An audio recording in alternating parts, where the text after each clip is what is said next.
नमस्कार, मैं अशोक व्यास हूँ। ये स्पेशल बातचीत संबंध रखती है अर्थ के साथ में। अर्थ 4 पुरुषार्थ में से एक जब है, हम कहते हैं धर्म, अर्थ, काम, मोक्ष, वो अपने स्थान पर है। पर एक अर्थ जिसको अंग्रेजी में हम मीनिंग कहते हैं। तो इन सर्च ऑफ मीनिंग हम सबकी अपनी-अपनी यात्राएँ हैं और लेखिका के रूप में और विविध क्षेत्रों में अपनी भूमिका जो अलग-अलग रूप में निभाने वाली प्रत्यक्षा जी हमारे साथ आई। प्रत्यक्षा जी नमस्ते, स्वागत है आपका। तो कुछ भी हम करते हैं, हम पहले सोचते हैं मैं क्यों करूँ? वहाँ से प्रश्न आ जाता है कि हम चाहते हैं कि जो करें वो अर्थपूर्ण हो। आप इससे सहमत हैं? बिल्कुल, अर्थपूर्ण ही तो करना जीवन का प्रयोजन है। हम लोग हमेशा लाइफ में मीनिंग खोजते रहते हैं और कुछ भी करते हैं उसमें हमको लगता है कि अगर ये सार्थक है या इससे कुछ मेरे जीवन में कुछ अर्थ मिलता है, तो वो ही करना चाहते हैं। शायद हम लोगों के भीतर वो कंडीशनिंग भी है कि ना कुछ किए बैठे ये अच्छा नहीं लगता। तो हम हर मिनट को प्रोडक्टिव किस तरीके से कर सकते हैं, हम उसके ही प्रयोजन में लगे रहते हैं। ये हमारे लिए स्वस्थ है या इसके कारण हम ऐसे तनाव की तरफ बढ़ जाते हैं जो अगर हम इस चिंता में न रहें तो उससे बचे रह सकते हैं। तो हम ये चिंता में रहते हैं कि कुछ करते रहें और उसके बाद फिर हम 5 मिनट और 10 मिनट और आधे घंटे का कैप्सूल खोजते हैं, जहाँ हम कुछ ना करके अपने बाकी करने के तनाव को फ्यूअल करते रह सकें। तो हम लोग बड़े डाइकोटोमी में जीवन जीते हैं। ये प्र अर्थ का प्रश्न आता है, इसमें कई बार हम सोच भी नहीं पाते क्योंकि जो हमारे माता-पिता ने कहा कि ये कर देना चाहिए, वैसा करते हैं। ये अगर आप माता-पिता नहीं तो एक पीयर प्रेशर आ जाता है। तो जो अर्थ जिसकी तरफ हम भाग रहे होते हैं, वो एक्चुअली हमारा अपना नहीं है और वो बाहरी परिस्थितियों के कारण अ, हमने उस अर्थ को अपना मान लिया होता है। हाँ, जीवन जीने का एक तरीका हमें बता दिया गया है कि ऐसे-ऐसे करना चाहिए। जीवन के माइलस्टोन्स हैं हर उम्र में। इस उम्र में ये करना है, इसके बाद ये करना है, एक नियत पाथवे बना हुआ है कि आपको इस पर चलना है। तो हम लोग सब कुछ भेड़ की तरह उसी रास्ते पे चलते रहते हैं। कुछ लोग कोशिश करते हैं कि निकल जाएँ, कुछ और करें। तो हमारा समाज ऐसा है कि उनको हम बड़े शक से देखते हैं कि ये अलग तरह की चीज़ क्यों कर रहे हैं। तो प्रोबेबली शायद वो सोशल मोर्स हैं, नॉर्म्स हैं और हमारी कंडीशनिंग है कि we have to follow all that और हम वही करने लग जाते हैं। आप अपने अनुभव से बताएँ कि ऐसा एक क्षण आया जब आपको लगा कि हाँ, ये है जो मैं अपने जीवन में चाहती हूँ। वो क्षण उम्र के किसी भी मोड़ पर आ सकता है। नॉर्मली जब आप टीनेजर होते हैं तब जनरली है कि थोड़ी-सी समझ विकसित हो गई है, थोड़ा हम समझने लग जाते हैं कि हाँ, मुझे पता है मुझे क्या चाहिए। ऐसा कोई क्षण आपके जीवन में? मैं शायद ये सोचती थी बचपन से कि कभी लिखूँगी ऐसा एक बड़ा फार अवे एक गोल पोस्ट था कि जब टाइम होगा, जब ये चीज़ें मैं कर लूँगी, नौकरी कर लूँगी, ये कर लूँगी। ऐसे मैंने 50 अपने माथे में बंधन और गोल पोस्ट्स बनाए थे कि ये करने के बाद मैं करूँगी। फिर मेरी समझ में आया कि जीवन ऐसे नहीं चलता। कोई भी चीज़ किसी चीज़ के लिए रोकना शायद बड़ी बेवकूफ़ी है। तो जीवन के एक खास नियत समय आपको मिला है। You don't know how much that also और उस समय में जो-जो करना है वो आप करें। तो ये मैंने थोड़ा-सा सीखा कि मुझे करना चाहिए और subsequently when I was quite young मेरी तबीयत बहुत खराब हो गई थी और मुझे लगने लगा कि प्रोबेबली मैंने बहुत सारी चीज़ें पोस्टपोन करके रखी हुई थी कि ये मैं तब करूँगी और शायद मेरे पास अब समय नहीं बचा इनको करने का। But thankfully I came out of it और उसके बाद जो एक सेंस ऑफ ग्रैटिट्यूड मेरे भीतर आया या ये भी आया कि कोई भी चीज़ को टालना नहीं है। ये आज करना है। Even small small little things की कॉफी पीनी है तो आपने सोचा कि अरे अभी टाइम नहीं है, I need to go to X place, तो कॉफी कल कर लेंगे, परसों कर लेंगे। मैंने कहा नहीं, जो आज करने का मन है वो आज कर लेते हैं। तो स्मॉलर थिंग्स से लेके द बिगर थिंग्स की लिखना है। After I got out of that illness I started writing, क्योंकि उसके पहले तो मैं लिखने को टाल रही थी कि मैं कभी फ्यूचर में करूंगी। तो मुझे लगा नहीं, ये मुझे अब करना है, I have to do this right now. और मेरे लिए बहुत एक मैं सोचती हूँ अपने मन में कि आप जब रास्ते से भटकते हैं और कोई आपको एक दे slap you and put you in the right direction कि इधर है रास्ता, where are you going. So that illness was probably that for me कि ये this is the path and you have to go on this and be thankful for what you have and do all that you can. उसके बाद मैंने लिखना शुरू किया, painting में थोड़ा बहुत करती थी, बट सब चीज़ मेरा रुका हुआ था। So I started doing everything after that. तो दो एक बहुत टर्निंग महत्वपूर्ण पॉइंट। दो महत्वपूर्ण बातें आपने कही जो हम सब, आई थिंक वो यूनिवर्सली एप्लीकेबल हैं। जो एक तो सेंस ऑफ ग्रेटफुलनेस, जीवित होना एक बहुत बड़ी बात है। बहुत बड़ी बात और है। जो कुछ है, सूर्य दिख रहा है उगता हुआ, या सब कुछ जीवित होने के साथ इसका संबंध है। और दूसरा ये बिंदु कि सेंस ऑफ अर्जेंसी आपके अंदर आ गया कि न जाने कब तक इस रूप में हूं कि ये संभावना है कि मैं कर सकूं। हम अक्सर इस चीज को भूल जाते हैं। तो जब हम अर्थ की बात कर रहे हैं, इन सर्च ऑफ मीनिंग, उसमें ये जो एक टाइम लिमिटेशन है कि आप इस ह्यूमन फॉर्म में with the energy to accomplish X Y Z thing that you want to do,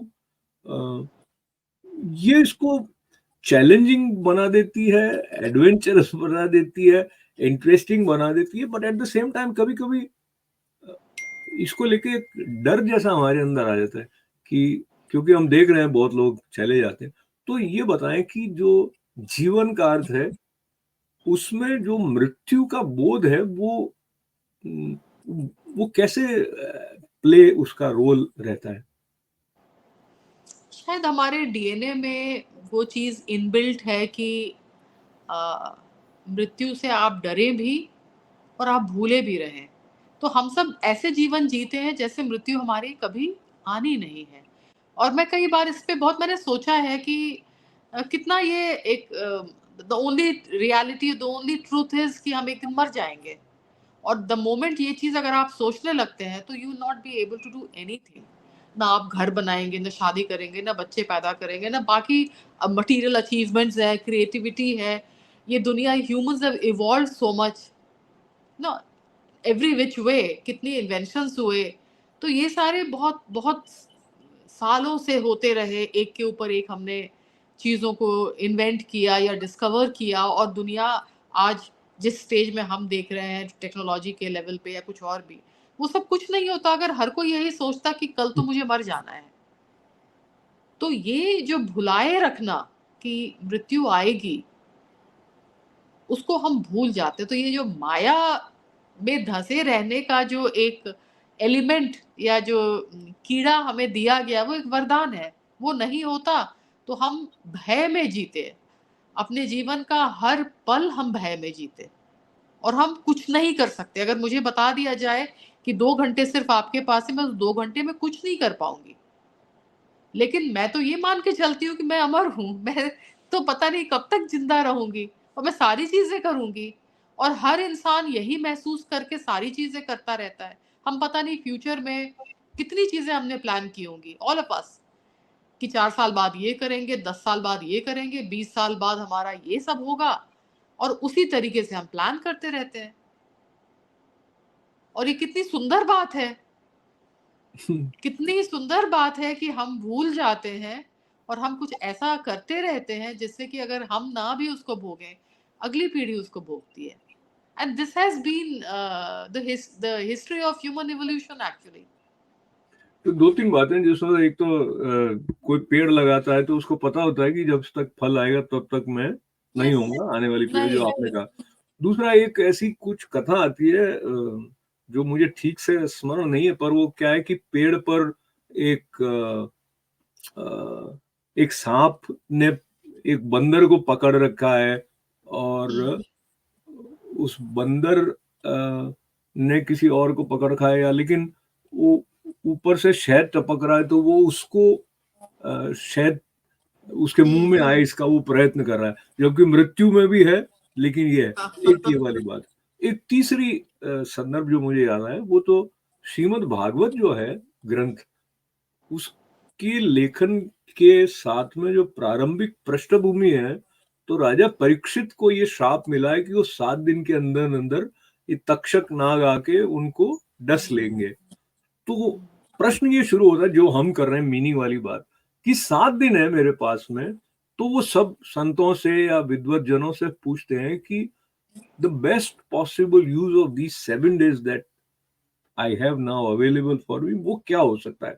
तो उसको लेके फिर वो सुखदेव जी बहुत अन्य के पास जाके फिर उनका संदर्भ मिलता है कि वो बताएंगे, फिर वो उनको भागवत की कथा सुनाते हैं, और इस प्रकार का एक संदर्भ है। यानी जो भारतीय चेतना है उसमें मृत्यु को स्वीकार करते हुए उस तक जाने से पूर्व सर्वश्रेष्ठ क्या आप कर सकते हैं आपकी स्थिति के अनुसार, वो मेरे ख्याल से वो ही भारत को भारत बनाती है विशेष रूप से, क्योंकि जो भी सीमाएं हैं उनका अतिक्रमण करने का भाव कहीं ना कहीं रहता है। लेकिन ये उत्साह और ये जैसे कि आपने कहा कि एक सेंस ऑफ अर्जेंसी आ गया कि मुझे लिखना है, तो ऐसा वो नहीं होकर एक शिथिलता जब रह जाती है, तब कई बार हम ऐसे समाचार, दुखद समाचार सुनते हैं, कोई अपने जीवन को समाप्त कर देते हैं या कोई डिप्रेशन में चले जाते हैं, या उसका भी कहीं ना कहीं आपको लगता है कि जो उनके द्वारा जीवन के अर्थ तक पहुंचने का पुल बनाया जा रहा है उसमें कहीं कुछ गड़बड़ रह गई। शायद अब जो लोग अपना जीवन खत्म कर देते हैं, पता नहीं उनके मन में क्या चलता है, या बहुत सारी मेंटल इलनेस के बारे में हम बहुत कम जानते हैं, कम बात होती है, और अभी तक भी उसको एक टैबू सब्जेक्ट माना जाता है। एक स्टिग्मा है कहने में कि I am mentally not well. Physically आप बीमार होते हैं, आप तुरंत दुनिया जहान को बोलते हैं कि मुझे ये दिक्कत हुई, मुझे खांसी हो गई, मुझे बुखार हो गया। लेकिन मेंटली आप पहले आप कभी नहीं कहते कि मैं डिप्रेशन का शिकार हूँ, या मुझे एंग्जाइटी हो रहा है, या पैनिक अटैक हो रहा है, या व्हाटएवर। तो वो टैबू है, but I still think it is वो चीज़ बहुत रियल है। जो मेंटली कुछ फील कर रहे हैं वो कोई काल्पनिक दुनिया नहीं, वो सचमुच में वो महसूस कर रहे हैं। Maybe some chemical imbalance in the brain, and probably I don't know why people take their lives, but मैं बहुत कई बार जैसे कुछ चीज़ें आती हैं, कोई खबर आप पढ़ते हैं, किसी कई बार ऐसा हुआ है कि आप किसी को जानते हैं, they have taken their lives, and आपको लगता है कि was it so difficult to cope. और मुझे लगता है कि जैसे जीवन एक बार मिला, तो इस जीवन में इतना बुरा क्या होगा कि आप उसको खत्म करेंगे। आप जीवन यही एक है, एक दिन तो जाना ही है, तो व्हाई प्रीपोन इट। लेकिन देन आई डोंट नो, जो जो जीवन अपना ले रहे हैं, सुसाइड कर रहे हैं, उनके मन में शायद बहुत असंभव सा होगा जीवन जीते रहना। It's the easier way out, पर मुझे लगता है कि अपना जीवन ले लेना इज वेरी टफ, बहुत मुश्किल है। हम लोग जो मौत से डरते हैं, हमको लगता है मृत्यु आएगी तो कैसे आएगी, कितनी तकलीफ लेके आएगी, हमको नहीं मालूम, और उस तकलीफ से हम डरते हैं। उस अनजान दुनिया से डरते हैं जो मृत्यु के बाद हमें मिलने वाली है। और फिर उस जिस सबसे बड़े भय को हम फेस करने से डरते हैं, उसको कोई ऐसे एम्ब्रेस कर लेता है। आई डोंट नो, अभी हमारी एक परिचित हैं, उनकी माँ 97 ईयर्स में गई, और बहुत पीसफुली गई। पीसफुली इन द सेंस कि वो हॉस्पिटल में नहीं थी, वो किसी भी बीमारी के लिए दवाई नहीं लेती थी, और 1 साल पहले तक बहुत पढ़ती थी, एक्टिव थी, बैठकर बातें करती थी। इधर 5-6 महीने से वो धीरे-धीरे she literally like withdrew from life, और होश में थी 1 दिन पहले तक, तो ये जब मैंने उनके बारे में उनको मैं देखती थी, मिलती थी, तो मुझे लगता था कि मृत्यु शायद ऐसी ही होनी चाहिए, बिना कष्ट के। मुझे मालूम नहीं है, कष्ट शायद हुआ होगा उनको, अंत में प्राण निकलते हैं तो कुछ होता होगा, मुझे नहीं मालूम। मुझे लगता है कि जैसे जन्म, जब एक बच्चा जन्म लेता है तो वो पूरा प्रोसेस उसके लिए बहुत ट्रॉमेटिक है। हम नहीं सोचते बच्चे की तरफ से, हम माँ की तरफ से सोचते हैं कि giving birth to a child is so painful. लेकिन जो बच्चा पैदा हो रहा है वो भी एक ट्रॉमा से गुजर के निकल रहा है। शायद death is also coming out somewhere else from the tunnel somewhere else. तो वो उसमें तकलीफ होती है नहीं होती मुझे नहीं मालूम, लेकिन उनको देख के मुझे हमेशा लगा कि it's like slowly life ebbs out of you, very slowly. जैसे एक ब्रेथ आया, the next breath is not there. That is how easy it can be. So probably, I mean, that is the most graceful and dignified way to go. और ये है कि तय हम स्वयं नहीं करते, एक तो कब जाएंगे और कैसे जाएंगे, ये बिल्कुल एक बिल्कुल। अनिश्चय बना रहता है। हमने जीवन को कितना जाना, कितना समझा, उसका कहीं ना कहीं संबंध हमारे भीतर कितना संतोष है, हम अपने आप से कितने प्रसन्न हैं, उसके साथ भी है। इस तरफ वापस आएंगे, लेकिन एक दूसरा पहलू भी है प्रत्यक्षा जी, वो ये है कि प्रत्येक मनुष्य के मन में रहता है कि दूसरा मुझे समझे, दूसरा का मतलब कोई मुझे समझे। और ये जो एक हुक है होती है हमारे अंदर कि मुझे ठीक ठीक समझे, मुझे गलत नहीं समझे, तो गलत समझने से हमको बहुत पीड़ा होती है। आप जब अपने उपन्यास लिखती हैं, कहानियां लिखती हैं, तो कहीं ना कहीं ये वाली बात भी उसमें किसी स्तर पर आती होगी कि एक चरित्र को, एक किरदार को किसी ने गलत समझा है या वैसा नहीं समझा है जैसा कि वो अपने लिए समझता है। इस स्पेस के बारे में थोड़ा बताएं, ये कितनी इम्पोर्टेंट है। और जब हम दूसरे के बारे में सोचते हैं तब हम उस पे मुस्कुरा के छोड़ सकते हैं कि समझा नहीं समझा क्या है, लेकिन हम इससे बहुत आहत और बहुत पीड़ित हो जाते हैं कि हमको गलत समझ लिया गया।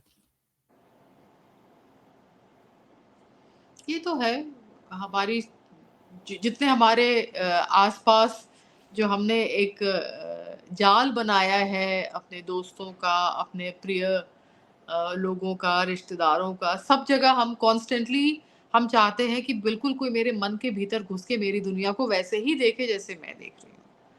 और misunderstood is, I am being misunderstood, शायद सबसे बड़ा शिकायती रिफ्रेन है लोगों का। और खास करके जब हम लिखने लगते हैं तो ये कई बार होता है कि लोग बिल्कुल आपने जो लिखा उसको समझे ही नहीं, कहीं और चले गए, बिल्कुल टैंजेंट हो जाता है। तो जब हम लिख भी रहे हैं या कुछ भी बात कर रहे हैं किसी से भी, लिखना भी उसी का एक फॉर्म है एक्सप्रेशन का, बात करना। तो हम हमेशा ये सोचते हैं कि ये मेरी बात क्यों नहीं समझ रहा। एक लॉस ऑफ कम्युनिकेशन हमेशा होता रहता है, and probably nobody will ever understand exactly the way you are wanting to convey something.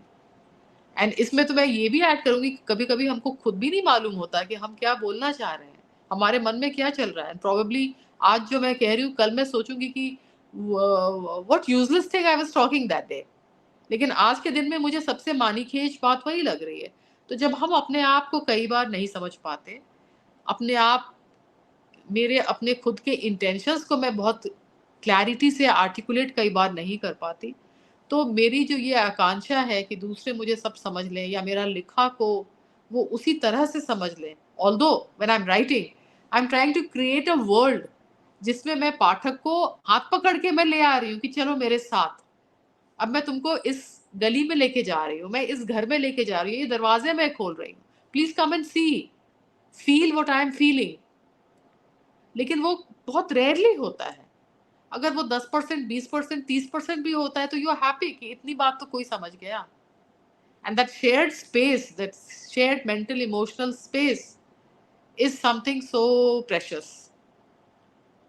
ये जो शेयर्ड मेंटल स्पेस है, इससे जो पर्सनल रिलेशंस हैं उसमें भी ऐसे लोग जो हमें लगता है कि हमें समझ रहे हैं, वो सचमुच क्या समझ रहे हैं क्या नहीं वो एक अलग बात है। लेकिन ये जो लगना होता है दोनों तरफ का कि हाँ भाई समझ रहे हैं, तो वो भी हमें एक तरह से आनंदित कर देता है। उसी प्रकार बहुत से पाठक जब आपकी किसी रचना को सराहते हैं तो आपको लगता हो कि हाँ, वो समझ पा रहे हैं। तो ये 2 अलग-अलग क्षेत्र हैं। एक पर्सनल कम्युनिकेशन में अंडरस्टैंडिंग की रिदम ठीक-ठीक बने। उसमें कई बार ऐसा होता है कि वो क्या गालिब ना वो समझे ना समझेंगे मेरी बात, एक तो वो वाला भी है। और कई बार ऐसा होता है कि वो बिना कहे ही समझ जाता है मुझे। ऐसा एक कई एक्सप्रेशन भी आता है, फ़िल्मों में भी आता है, हमें वैसे लगता भी है। माँ भी कभी देख के समझ जाती है, बेटा आज तू बहुत चिंता में है या इसको भी क्या चाहिए या ऐसा सब ये सो एक जो अनकहा कम्युनिकेशन है, उससे भी ऐसा लगता है कि जीवन में कोई एक अर्थ से जैसे झर रहा होता है कि मतलब हमें अच्छा लगता है, मैं यहाँ आया, ये मेरी जगह है। स्पेस भी फ़ैमिलियरिटी वगैरह भी अ, इसको लेके फिर हम अपने को समझने की तरफ चलते हैं और जैसे कि आपने कहा एक बार जैसा समझा दूसरी बार अलग हो जाता है। आपके जीवन में अपनी समझ को बढ़ाने की दृष्टि से जो आपका प्रोफ़ेशन है उसने क्या रोल प्ले किया और जो आपका लेखन है अलग-अलग विधाओं में या पेंटिंग है, उसने क्या रोल प्ले किया? मुझे लगता है मेरे प्रोफ़ेशन ने मुझे पर्सनली बहुत ग्रो कराया। मैं जिस तरह की पर्सन थी व्हेन आई वाज़ यंग, मैं कॉलेज में पढ़ती थी या स्कूल में पढ़ती थी, तो मैं बहुत अंतर्मुखी थी। आई वाज़ वो सॉलिट्यूड की बात जो हम कर रहे थे, तो मैं उस समय मैं अपने में रहना बहुत पसंद करती थी। और मुझे लगता था कि ये बाहर की दुनिया को नेगोशिएट करना बहुत मुश्किल काम है और मुझसे शायद नहीं हो पाएगा। फिर मेरी नौकरी हो गई, तो मुझे लगा कि ये अब मैं बिल्कुल अपने आप को मैंने बाहर की दुनिया में फेंक दिया है। होता है ना, जैसे पानी में आपको तैरना नहीं आता और कोई आपको फेंक दे। That is the sense I was having when I started working. लेकिन धीरे-धीरे मेरी नौकरी ने मुझे एक बहुत आत्मविश्वास दिया चीज़ों को डील करने के लिए, लोगों को डील करने के लिए। And gradually as I grew up in the hierarchical ladder, मुझे लगा कि अब मेरे में लीडरशिप क्वालिटी है, मैं एक टीम को लीड कर सकती हूँ, I can make my team happy. मैं एक एम्पैथेटिक वर्क एटमॉस्फेयर क्रिएट कर सक रही हूँ। I can ask people to do things for me which they will do because I am creating a space for them. और ये मुझे लगा कि मेरा ये सबसे बड़ा अचीवमेंट है। Wherever I had been, I always had a team who would do anything for me. मैं रात को 12 बजे उनको कहती कि you have to do these tasks and they would do it. तो ये मुझे लगता था कि ये जो मैं टीम वर्क में I am leading people and making them happy to work, making them fulfilled in the targets and goals that we are achieving, वो मुझे बहुत फुलफिलमेंट देता था, खास करके because I was such an introvert person. तो मुझे लगा कि now I can work with people, I created a personality and probably working like this in a public sector undertaking help me grow. तो एक तो ये एक्सटर्नल दुनिया में आप कैसे नेगोशिएट करते हैं, वो मुझे प्रोफेशनल लाइफ ने सिखाया। लेकिन जब मैं लिखती थी तो then I started descending more and more inside me. और मैं बहुत भीतर गई, बहुत चीज़ों को खंगाल के निकाला अपने मन में, अपनी दुनिया में। मेरे अंदर की दुनिया वाज़ ऑलवेज़ वेरी रिच। मैं बहुत इमेजिन करती थी, डे ड्रीम करती थी and I read a lot. When I was younger I was reading so much more than what I am reading now. तो एक बहुत काल्पनिक, एक सररियल दुनिया मेरे आस-पास, मेरे मेंटल स्पेस में, इट वाज़ वेरी रिच। और उस दुनिया को as a writer I started exploring more and more and I started taking out things from inside. तो मुझे लगा कि ये दोनों, जो मेरा प्रोफेशनल करियर है और मेरा जो राइटिंग पैशन है, इस दोनों ने मिल के मेरे बाहर और अंदर का जो एक व्यक्तित्व है, उसकी अलाइनमेंट इतनी सुंदर कर दी मेरे लिए। हो सकता है I may not be a very great writer or I may not be a very great whatever profession I am working, but it makes me feel very aligned, very much in harmony. बाहर और भीतर की, that is why despite the fact that I led a very busy professional career, I was still able to write because एक fulfillment both ways हो रहा था writing की दुनिया में because of what I was in the professional world and vice versa. तो वो जो एक ग्रोथ इन अ कंप्लीटनेस जो हुआ अंदर का internal landscape and external world, वो मुझे कंटेंटमेंट देता है, because I am able to probably achieve something in my own head. बहुत सुंदर एक कॉम्प्लीमेंट हो दोनों दोनों। और फिर तीसरा डायमेंशन फैमिली का आता है, उस तरफ भी जाएंगे, लेकिन मैं फिर वहां जाना चाह रहा था जब आपने कहा कि you felt good that you were able to create a space and make them feel happy इन accomplishing the tasks that were required, जो कि आप उनको कह रहे थे। तो ये अंडरस्टैंडिंग डेवलप करने में क्या सीक्रेट आपको लगता है? Was there something that organically was manifesting itself through you, या आपने कुछ कॉन्शियसली किया कि नहीं ऐसा ऐसा करके साइकोलॉजी है, ह्यूमन साइकोलॉजी व्हाटएवर एटसेट्रा, कुछ इस बारे में यदि बात करना चाहें? हाँ बिल्कुल, नहीं, I didn't do it in a very conscious way. I was learning my self कि आई वाज अ लोनर, तो मैं बहुत ज़्यादा लोगों से इस तरह से सोशलाइज नहीं करती थी। But slowly and steadily I realize कि वो एक चेंज मेरे भीतर आ रहा है। Then I became a people's person. मैं सब लोगों के साथ बैठ के I would create this space empathy की। I would always listen to them कि क्या दिक्कत है, पर्सनल है, प्रोफेशनल है, come and share things with me. People would come and tell me things, personal problems लोग आके मुझसे शेयर करते थे। मुझे लगता था I I so much enjoy being with people. So probably that enjoyment started coming, और वो जितना दिखने लगा बहुत नेचुरल तरीके से। I was not strategizing at all कि मैं ऐसे ऐसे करूंगी तो ये होगा, ऑल दोज एमबीए जार्गन्स की, हाँ, जैसे वो किताब है क्या, saying how to okay, win how I to am win okay, you are friends, okay, या हाउ टू है विन ना, friends and influence people. That also. और हम लोग को ट्रेनिंग के समय पढ़ाया जाता था staying okay, I am okay, you are okay, all these things how you treat, and those things were just some theory you read and you came out of it. But things started happening. I started realizing कि I like to work in a team. I like to sit with people. I like, बैठ के solutions निकालना, वो मुझे मज़ा आने लगा। और धीरे धीरे वो चेंज मेरे भीतर आने लगा कि I wanted to talk to people. And it happened in a very natural way. और जब ये होने लगा तो the more enjoyment I was getting out of my team, happier I was. I was more fulfilled. और ये I feel very happy thinking about it कि it happened. Thank God it happened. And just if we may mention the position that you were uh, taking the responsibility of, you Oh, were I was heading finance for my company's northern region headquarters. So the most construction activity was happening there. So I was leading a big team, and also it was a very stressful work, 24/7 mostly. और उसी बीच में time निकाल के कुछ लिखना पढ़ना भी, and the family was always there, and family was very supportive. अब ये क्लीशेड एक लाइन लगता है कि family is very supportive, but somehow my children also have always asked me, like my son would call me in office and he would always understand कि काम कितना जरूरी है, and माँ is busy in office. So his opening sentence would be, do you have time, 2 minute है क्या, हम बात कर सकते हैं? And sometimes I tell him I'm in a meeting, I'll call you back. Yeah, ठीक है, I'm free. So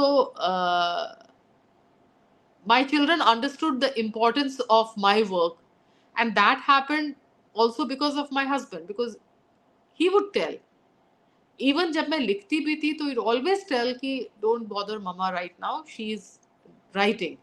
तो writing was also not something कि ये तो शौक के लिए कर रही है, आप जाके disturb कर सकते हो, आप कुछ भी कर सकते हो। तो वो एक बाउंड्री बहुत क्लियरली फैमिली में भी आ गया था। My husband was like the main person to do this, कि this is her space and it is important for हर।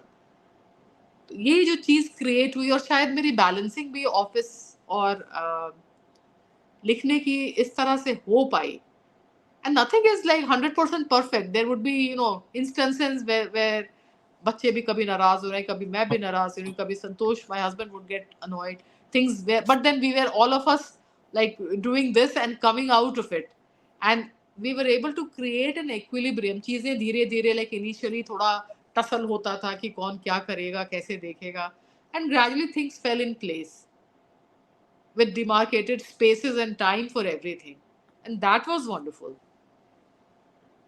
तो वंडरफुल बात ये रही कि जो आप साथ साथ लिखती रही, उसमें से बारिश घर जो पुस्तक है उसके पीछे जो बात लिखी गई है कि आप सोचती हैं, गुनती हैं, और संगीत, लिबरल आर्ट में रुचि है, और बहुत आप घूमी भी हैं। इतिहास और समय के रहस्य में मनुष्य के अस्तित्व का संदर्भ खोजती है। कुछ वैसी ही बात हम अभी कर रहे हैं वैसे। मनुष्य के अस्तित्व का संदर्भ। तो ये बहुत ठीक से लिखा गया है, इसलिए मैं इसको पढ़ रहा हूँ। इन जगहों के लोगों से मिल लेना, उनका खाना चख लेना, उनकी भाषा सीख लेना, माने ये कि एक जीवन में अनेक जीवन जी लेने की तमन्ना आप रखती हैं। मन की अंतरंग दुनिया में संतोष, हर्षिल कामिनी और विस्की है। अच्छा, ये तो संतोष अलग वाले संतोष आ गए। कुछ बहुत प्यारे फक्कड़ दोस्त हैं, और जिनका नाम न भी लूं तो जानती हूँ, वो जानते हैं। मैं भी अपने को यहाँ पे रख लेता हूँ। बहुत सी बिल्कुल। किताबें हैं, अनंत स्मृतियां हैं, और बहुत पास दिल में। अच्छा, तो इस बात को लेते हैं, जो किताबें आप लिख चुकी थी इस किताब के छपने के पहले, उसमें से तो भारतीय ज्ञानपीठ, जंगल का जादू, तिल तिल, पहर दोपहर ठुमरी, हार्पर कॉलिंस, एक दिन मराकेश, आधार, तो ये बड़े प्रसिद्ध या समझिए कि प्रतिष्ठित जो पब्लिशर्स हैं उन्होंने, और आपने अंग्रेजी में भी लिखा। रेन सॉन्ग जो है वो हार्पर कॉलिंस ने छापा। फिर मीट मी टुमारो, जगरनॉट, और देखिए ऐसा है प्रत्यक्षा जी, लिखना अपने आप में बड़ी बात होती है, छपना अपने आप में बड़ी बात होती है, फिर अच्छे प्रकाशक के द्वारा छपकर पाठकों से सराहा जाना और बड़ी बात हो जाती है। उसके बाद बहुत सारे पुरस्कार आपके तरफ आए, जिसमें इंडो नॉर्वेजियन पुरस्कार, अंग्रेजी कहानी, दैट आई बी अ गैनेट, और नॉर्वे के अंतर्राष्ट्रीय लिटरेचर फेस्टिवल, ब्योर्नसन फेस्टिवालेन में भी आप गई वगैरह। ये सब मैं इसलिए पढ़ रहा था कि हमें पता लगे कि जिनसे हम बात कर रहे हैं उनकी सहजता, इतनी प्रसिद्धि, इतनी सराहना के बाद बनी रही, वो अपने स्थान पर है, but creative urge to write more भी कंटिन्यूस बनी रही। जैसे कि मुझे जब ये मैंने पारा पढ़ी तो मुझे इतना मतलब एक सघन रूप से संतोष हुआ, तो वो लिखने वाले को भी संतोष होगा, तो वो कहेगी हाँ मैंने तो लिख दिया, फिर और क्या लिखना। मतलब ऐसा कभी आपके मन में नहीं आया कि संतोष, वो जीवन साथी नहीं, मतलब ऐसे संतोष हो गया सृजन स्तर पर? नहीं, अभी पारा पारा के बाद मैंने कुछ नया नहीं लिखा है, और मन में एक उपन्यास का एक बीज है कि एक करना है, कहीं पे फेंटली इट इज देयर, और मैं थोड़ा सा I am not able to sit down, maybe the urge is not strong enough. तो मैं ये बड़ा मानती हूँ कि जब तक it doesn't come very strongly I shouldn't sit and write, because then I will be repeating myself. तो आप जो कह रहे हैं ना, लिख दिया, बहुत चीजें लिख दी मैंने पारा पारा में, तो उसके बाद क्या फिर?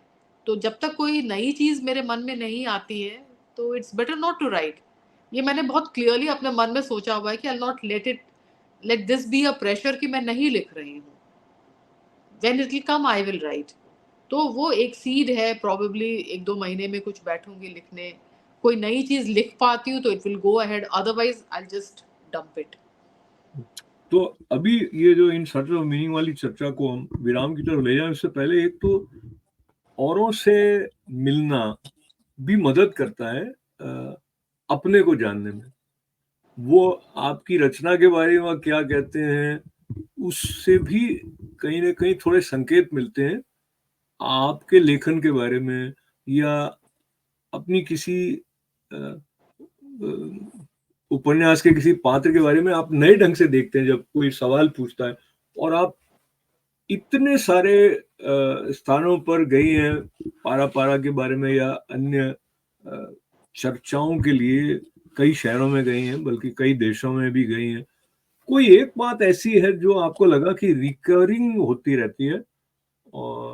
और अगर मैं ये अभी जोड़ दूं, जैसे कोई फिल्मों के रिलीज के बाद जाते हैं, या तो सेम टाइप के क्वेश्चन बार बार आते हैं, तो सेम टाइप के क्वेश्चन लेखक के सामने भी आते हैं, तो उसको आप बोर हुए बिना मतलब उतनी तरोताजा होके वापस रेस्पॉन्ड करें, ये पूरा अनुभव बताइए।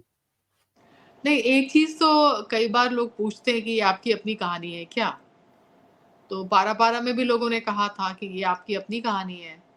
और बारिशर में भी कि एक ये उसमें डेफिनेटली मतलब it is not so clear, but लोग पूछते थे कि ये जो दुनिया आपने क्रिएट की है, हाउ मच इज़ रियल? और मैं हर बार वही जवाब देती हूँ कि some of it is real, some of it is fiction. और मोस्टली जब हम लिखते हैं तो मैं ये भी बहुत बार मैं ये स्टैंडर्ड जवाब मैं देती हूँ कि राइटिंग लेट्स लिखने से क्या मुझे मिलता है? तो लिखने से मैं वो हो जाती हूँ जो मैं होना चाहती हूँ। वो सारी चीज़ें मैं लिख सकती हूँ जो मैं करना चाहती हूँ, लेकिन उससे भी बड़ी बात कि मैं वो हो जाती हूँ जो मैं अपने अंतरतम में हूँ। तो ये भी बात मैं हर बार कहती हूँ कि ये है मेरे लिए। और जब मैंने पारा-पारा लिखा या कुछ भी, तो हो सकता है मेरा बहुत सारी मेरी चीज़ें, अंदर की चीज़ें वो उसमें आई होंगी और वो एक ही किरदार में नहीं आई होंगी, वो अलग-अलग किरदारों में अलग-अलग तरीके से आती हैं। तो बहुत सारा लेखक बहुत छुप नहीं सकता। जब वो लिखता है, उसके भीतर की कोई चीज़ बार-बार झलकती है, अपने किरदारों के माध्यम से नैरेटिव में कहीं न कहीं। तो ये बात मैं हमेशा इसके काउंटर में बताती हूँ कि ये है। बट प्रोबब्ली आप एकदम से ऑब्वियस तरीके से देखेंगे कि हाँ, ये कहानी है, ये कहानी है और ये आपकी कहानी है, तो ऐसा नहीं होता है। और वो अनुभव कैसा रहा अलग-अलग शहरों में पाठकों के साथ संवाद करने का? बहुत अच्छा लगता है। एक तो ये कि कुछ कलम वाले एक होते हैं कार्यक्रम जो अलग-अलग शहरों में होते हैं, बाहर भी। पिछले साल मैं न्यूयॉर्क भी गई थी, वहाँ कलम हुआ था, पिछले साल लंदन में हुआ था। और भारत के लगभग हर शहर में कलम के कार्यक्रम होते हैं। तो वो बहुत अच्छा लगता है क्योंकि एक सेलेक्ट ऑडियंस होता है, छोटा-सा ग्रुप होता है, लोग थोड़ा पढ़ के आते हैं। तो वो जो बातचीत होती है, वो बहुत इंटीमेट बातचीत होती है, जहाँ आप बहुत खुलकर, वन टू वन है तो आप अपने दिल की बात करते हैं। And every time I have been there in those events, हर बार मुझे लगता है कि कुछ सवाल ऐसे पूछे गए जो बिल्कुल even I would have not thought कि इसके रिस्पॉन्स में मैं कैसे बोलूँगी, और मेरा शायद कुछ भीतर का कोई चीज़ रिवील हो रहा है। And I am glad to do that in front of people who have read me or who want to read me. तो मैं चाहती हूँ कि मेरे अंदर कोई प्रिटेंस ना हो, और जब मैं बात करूँ तो मेरे भीतर जितनी ईमानदारी से मैं अपने आप को प्रोजेक्ट कर सकती हूँ, अपने आप को दिखा सकती हूँ दोस्तों के सामने, पाठकों के सामने, I try to do that. क्योंकि मैं लिख भी रही हूँ, मैं किसी प्रिटेंस में नहीं लिख रही, मैं बहुत सैंक्टिमोनियस होके नहीं लिखती। मेरे अंदर कुछ नौटंकी और खेल नहीं है, मैं बहुत अपफ्रंट होती हूँ। तो जो भीतर महसूस करती हूँ, वही लिखती हूँ to the best possible way that I can do, with full 100% honesty. That's what I want to tell my audience also. ये जो अभी आपने बात कही उसके बाद ऐसा होता है कि अगर स्टेज से कोई बात कह रहा हो तो लोग ताली बजाते हो खड़े हो जाते हैं कि क्या बात की है। तो मैं कुछ-कुछ वैसा भाव अपने भीतर महसूस कर रहा था क्योंकि ईमानदारी और पारदर्शिता और एक प्रामाणिकता अपने प्रति निष्ठावान रहते हुए उसका अपना एक सौंदर्य है और वो दूर तक जाता है।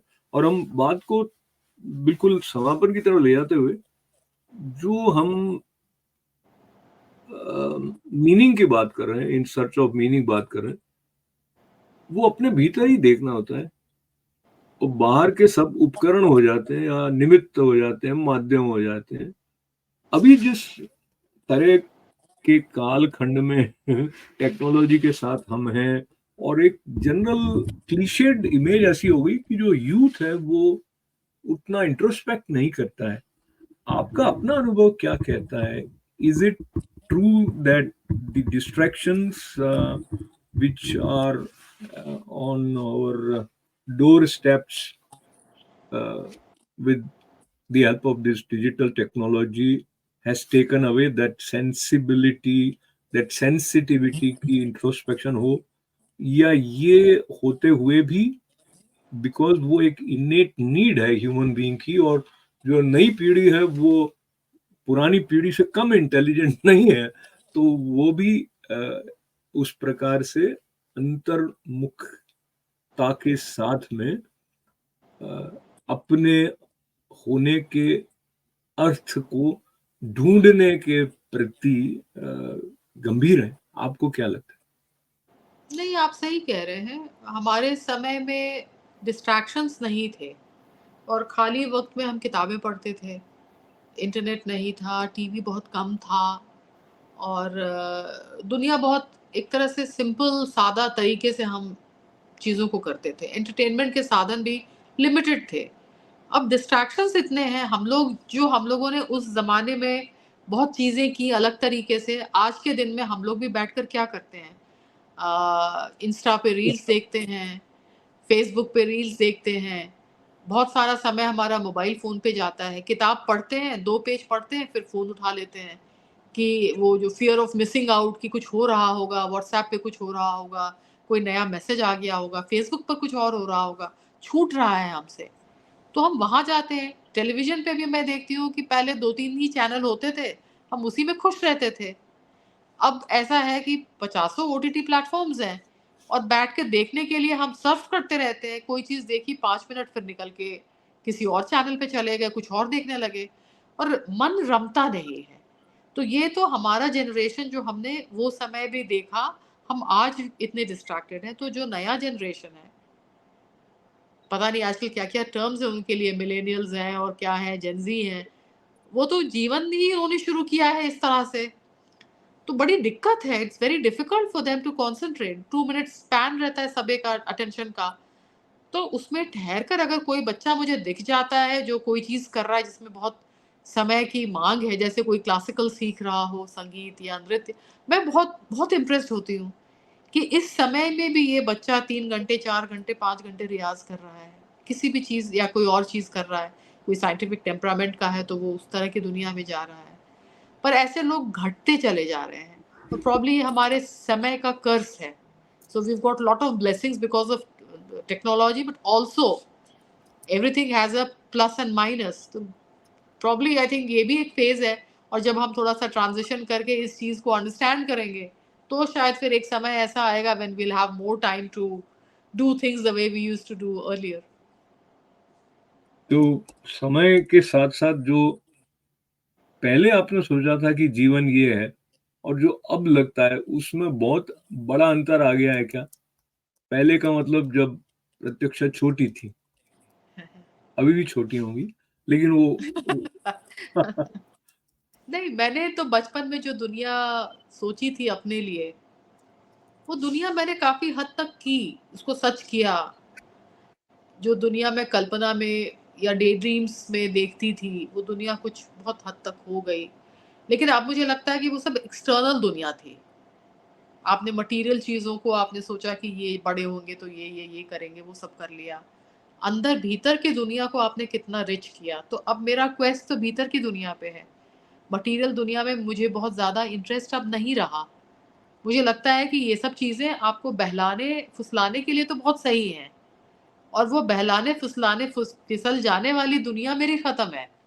तो मैं बहुत प्रॉब्ली मैं ल जो ईमानदारी की भी बात कर रही थी ना, वो भी शायद इसलिए कर रही थी कि मेरे लिए मैं बहुत एक्सटर्नल गोल्स नहीं बना रही हूँ और मैं चीज़ों को कि मुझे ये चीज़ें चाहिए, वो भी नहीं सोचती। जो चीज़ें आ जाती हैं, कुछ डेस्टिनी में लिखा हुआ it will come that way. If it doesn't come it's alright. I mean I have got this one life और इस जीवन में मैं कितना अपने भीतर संतोष ला सकती हूँ, कितना इस दुनिया के चारों तरफ उसमें रस भर सकती हूँ, मेरा क्वेस्ट और मेरा सारा गोल अब इसके ऊपर है। एक्सटर्नल दुनिया में इट इज़ देयर बस। अब चूँकि एक्सटर्नल वर्ड आपने इतनी बार प्रयोग कर दिया तो एक्सटर्नल और इंटरनल में जो भेद है उस वो कहते हैं भाई उसको मिटाना है, अभेद स्थापित हो, अंदर बाहर एक हो जाए ऐसा। उसके बारे में आप क्या सोचती हैं? जब आप कह रही मैं हैं तो कि हाँ, मैं कह रही हूँ कि जो एक्सटर्नल दुनिया की जो वांट्स हैं, जो डिज़ायर्स हैं, उसको मैं कम कर रही हूँ। ताकि मेरे इंटरनल दुनिया में I know what I want, very simple. लेकिन एक्सटर्नल दुनिया के डिज़ायर्स बहुत सारे होते हैं, सबके होते हैं, मेरे भी हैं, अभी भी हैं। व्हेन आई एम सेइंग कि मेरा वो गोल नहीं है, इट्स स्टिल देयर समवेयर, लेकिन वो घटते जा रहे हैं, बिकॉज आई अंडरस्टैंड कि may be that is not something that I Dzire now,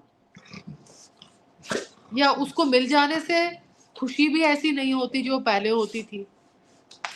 तो खुशी वाली चीजें भी बदलती जाती हैं, उसका डेफिनेशन आप चेंज कर लेते हैं अपने लिए। आपके पास में जो आया उसका नाम विस्की है। हाँ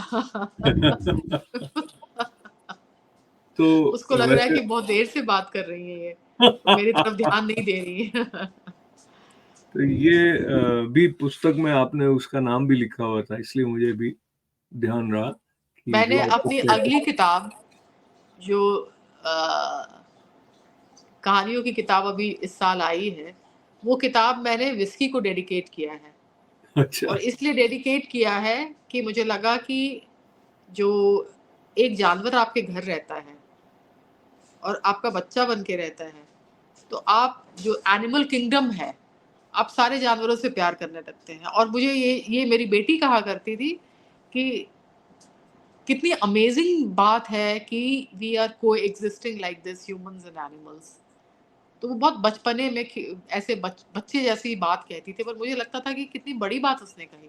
प्रोफाउंड ये है। पूरा जो इकोसिस्टम है उसमें हम कोएग्जिस्ट करें, ये कितनी बड़ी बात है। This is what we should all aim at, I mean with other people and with animals. तो she taught me how to be unconditional in love.